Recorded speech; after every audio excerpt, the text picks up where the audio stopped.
Jan Henrik. Tubbes trængsler. Se, Søren. Hvis du koncentrerer dig lidt, kan du også snilt bygge en hjernebølgemaskine. Hvad betyder kondensere? Koncentrere. At man samler tankerne om noget. Korrekt. Man er nødt til at træne hjernen, hvis man vil have den til at vokse. Ja, det er det samme som at spise grøntsager. Wow.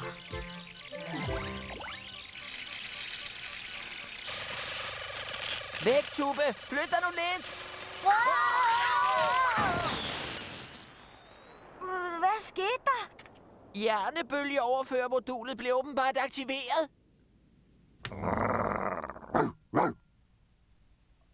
Peter, jeg kan altså godt sige dig, at min mor bliver æder sur. De har byttet hjerner! Søren! På plads! På plads? Jeg er jo stadigvæk. Men nu er jeg gået. Peter, vi må sørge for, at de bytter hjerner igen. Henrik, er det nu også nødvendigt?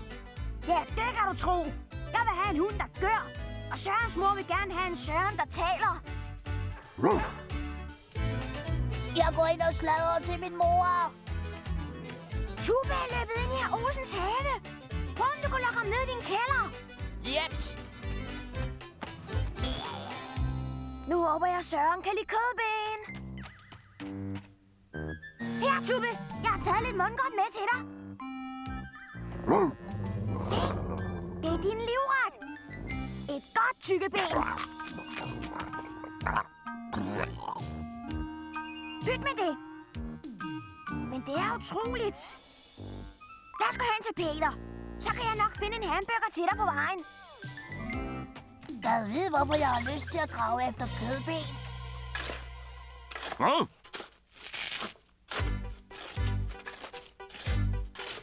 Tubbe, ud af mine rosenbede, din forkølede hund! Øj, hvor er han altså sur. Wow. Så start jeg på fingre i dig! Kom du noget til, herr Olsen? Nej, men ikke takket være dig. Jeg skal nok lære dig. Jeg har vist lært rigeligt i dag, herr Olsen. Jeg er ligeglad. Jeg kan altid lære dig noget.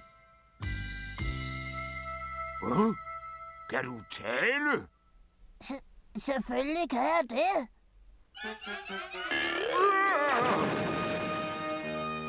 Hey Søren, kom med mig!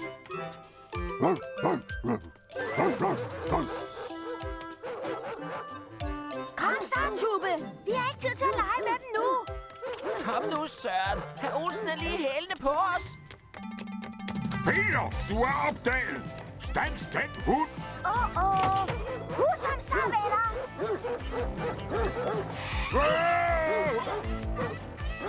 Så flytter jeg usle og ulveyngel. Vi bliver altså nødt til at bytte om på Søren og Tubbe, inden herr Olsen når frem. Vi får ham altså ikke til at tro på det her. Jeg kan godt forklare ham det. Så kender du vist ikke herr Olsen. Nej, for han kan være temmelig stædig indimellem. Jeg vidste ikke, Søren kunne lave så lange sætninger. Sådan, så prøver vi at bytte dem om igen. Ind med dig, Søren. Jamen, det tør jeg ikke. Du har bestemt intet at frygte. Jeg tænder nu. Pas på!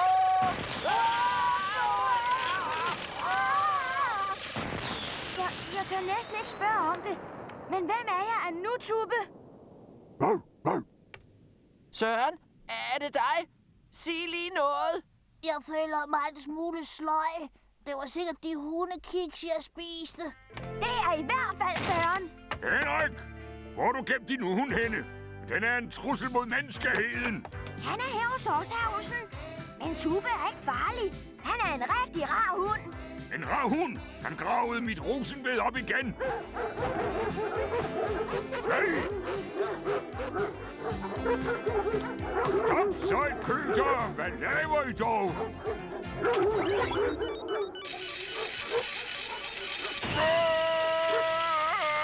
Peter! Sluk for maskinen!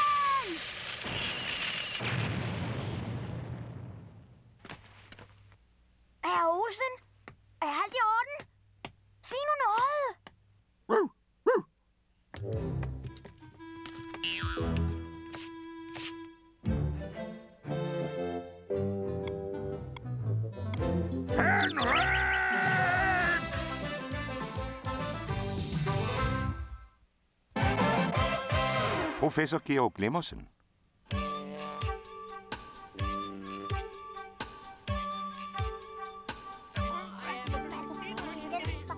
Godmorgen, børn. Jeg skal vise jer rundt i Museet for Moderne Videnskab. Jeg vil hellere se dinosaurerne ved siden af. Også mig. Jeg tror, Margrethe har fået det forkerte ben ud af jordhulen i dag.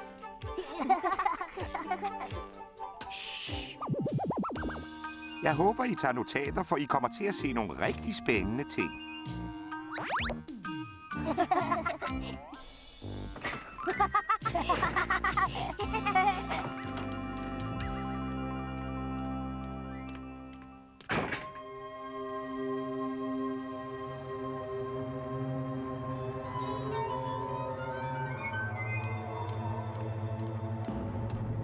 Den ligner Margrethe på en god dag.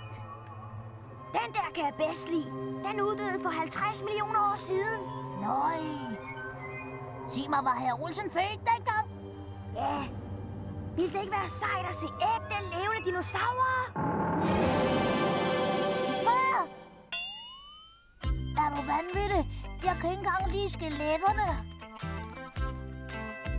Farvel, min ven. Vi ses nok snart igen.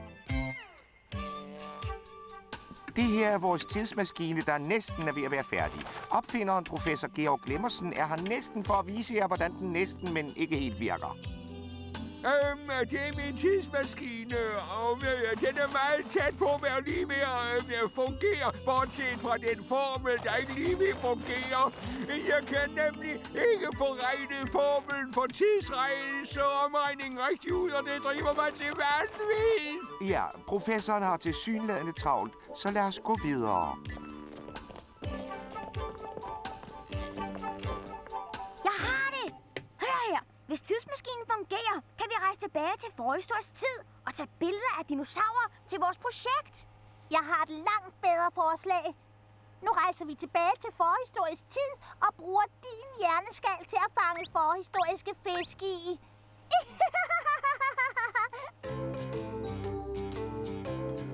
Lige et øjeblik. Jeg ved, hvad der er galt, professor. De har regnet kvadratroden for hypotenusen forkert ud. Hvad? Nå ja, det burde jeg gætte selvfølgelig.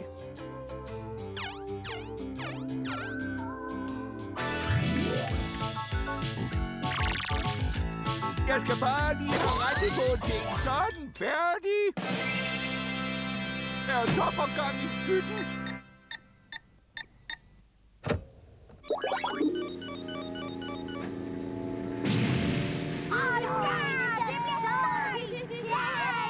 Må I så gerne hen, børn? Ellers skal jeg sige, hvornår? Tilbage til dinosaurernes tid! Okay, så sætter vi tidsuret. Kom så! Op ind!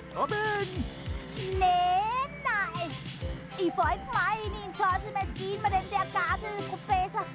Godt, så får vi bare 13, mens du får 5 for allerførste gang.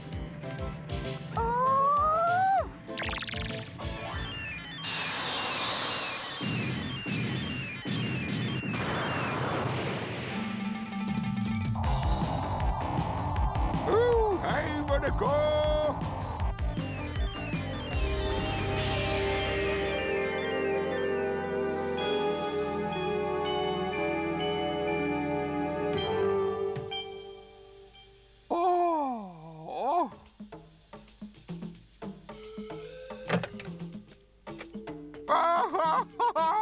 Langt om længe virkede den! Wow, hvor er det vildt! Fantastisk. Det er perfekt! Nu mangler vi bare dinosaurerne, og så er alt i vinkel.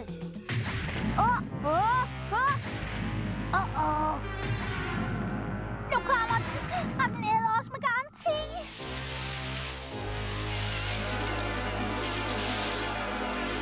Jeg tager en kigge.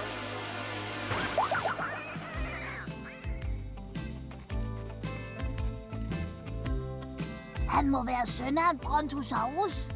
Nej, han er faktisk søn af en Tyrannosaurus rex. Hvad sker der? Hvem af jer spiser han først? Så svar mig dog. Jeg kan ikke holde det ud. Jeg bliver nødt til at kigge. Hvor er han bare nuttet.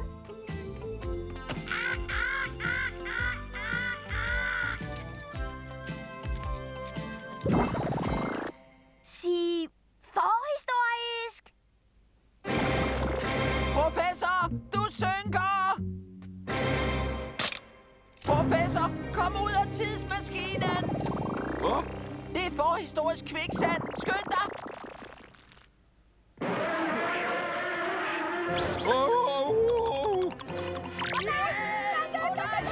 Skynd jer! En stor hjælp!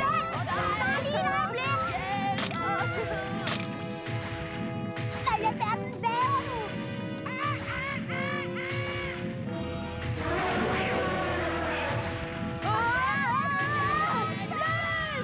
Hen til den grotte!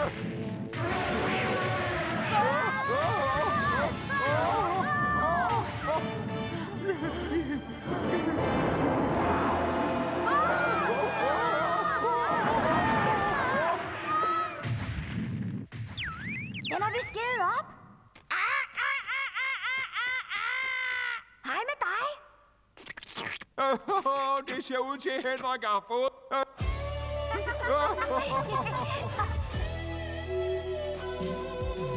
Vi kommer aldrig nogensinde hjem. Vi må blive her mellem dinosaurer og forhistoriske uhyrer og... Universitetsskolen! Hurra! Men jeg kunne godt tænke mig at få billederne fremkaldt. Jeg har taget nogle rigtig gode nogen. Hør her. Hvordan kommer vi videre i teksten? Kan vi trække den fri? Nej, der skulle en med ufattelig mange kræfter til at hive den op af det der... Hvad var det, I sagde? Kviksand. Nej! Dinosaurusen kommer igen! Hvorfor kan han ikke lade os være i fred? Fordi det slet ikke er en han. Det er en hund. Og det der er hendes baby. Det er derfor, hun ikke vil lade os være i fred. Hun vil have sin baby tilbage. Hør lige her. Vi kan lokke moren til at trække tidsmaskinen fri. Ja, Henrik. Men hvordan lokker vi hende til det? Du skal jo bare bruge hovedet.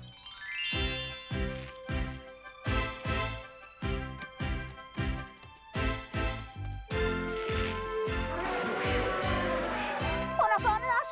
Skynd jer! Kom, min ven. Du skal hjælpe mig.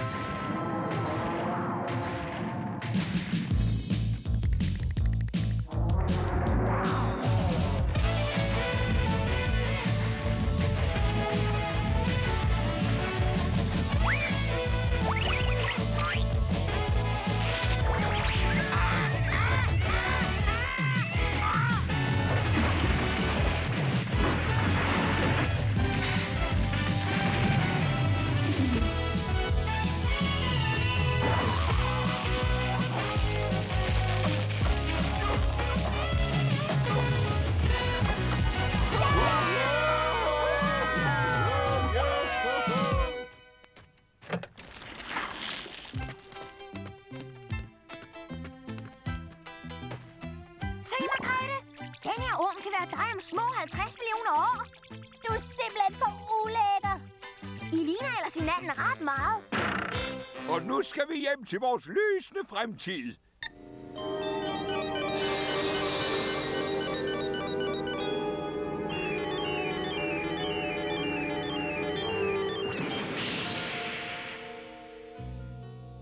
Det lykkedes. Vi er hjemme.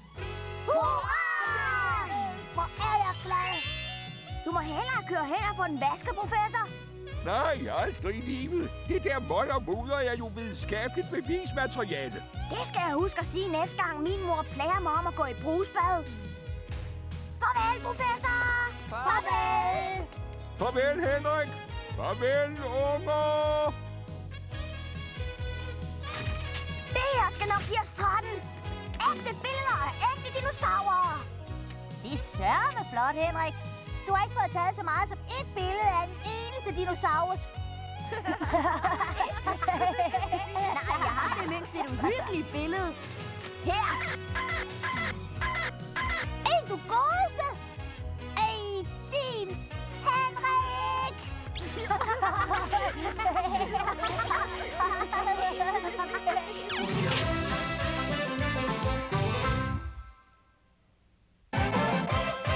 Henrik racerkører.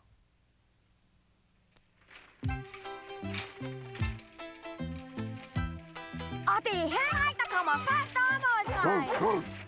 Vi er snart hjemme, men vi skal lige handle på vejen. Wow!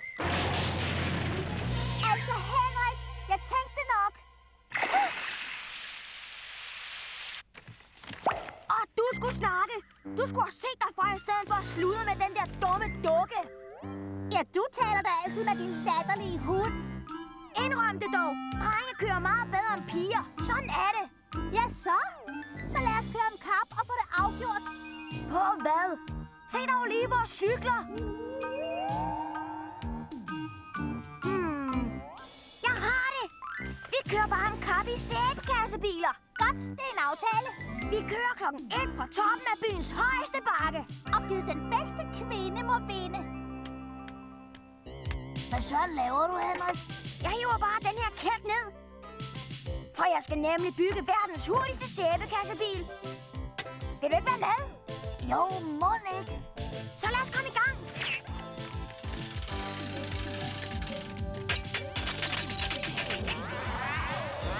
Vi skal bruge en skraldespand som køler. Vores skraldespand er helt stoppet. Jeg er helt sikker på, at Olsen vil låne os en af sine. Jo, husk nu at lægge låget på skraldespanden igen, så hunden ikke roder i den. Ja, skat. Yes.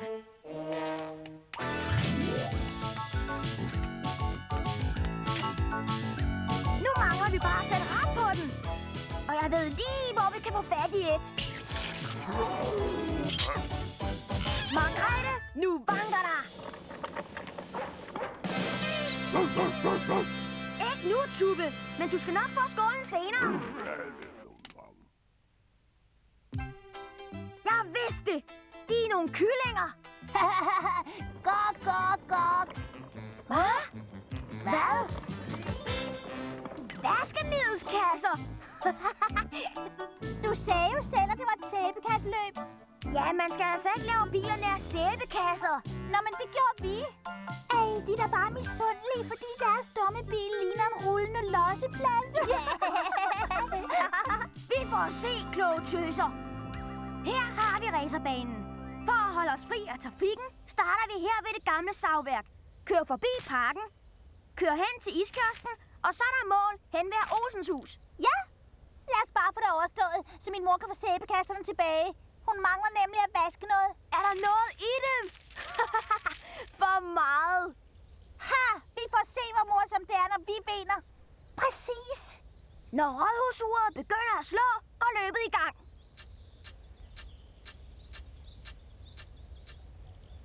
Den til det slår.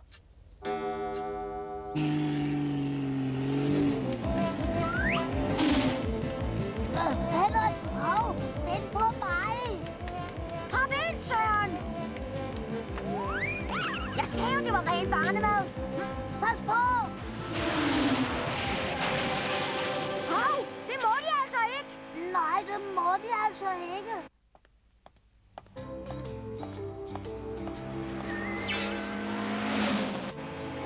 Det er snyd. I har skudt genvej. Ja, men I kørte ind i os.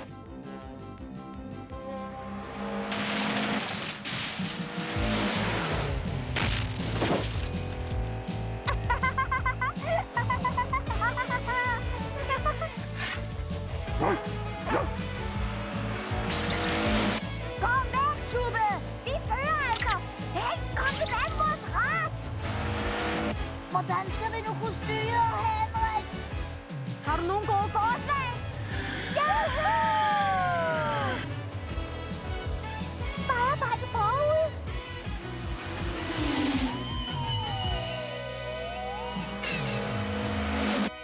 Jeg håber altså, du har spændt sikkerhedsselen.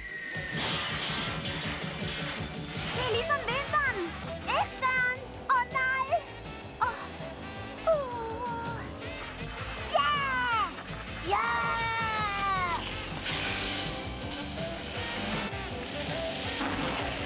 Ja! Vi vandt! Sikkert dog noget snyd. Tube snuppede altså rette fra os. Bedre held næste gang, Henrik! Jeg hader, når man hoverer. Og jeg hader sæbe.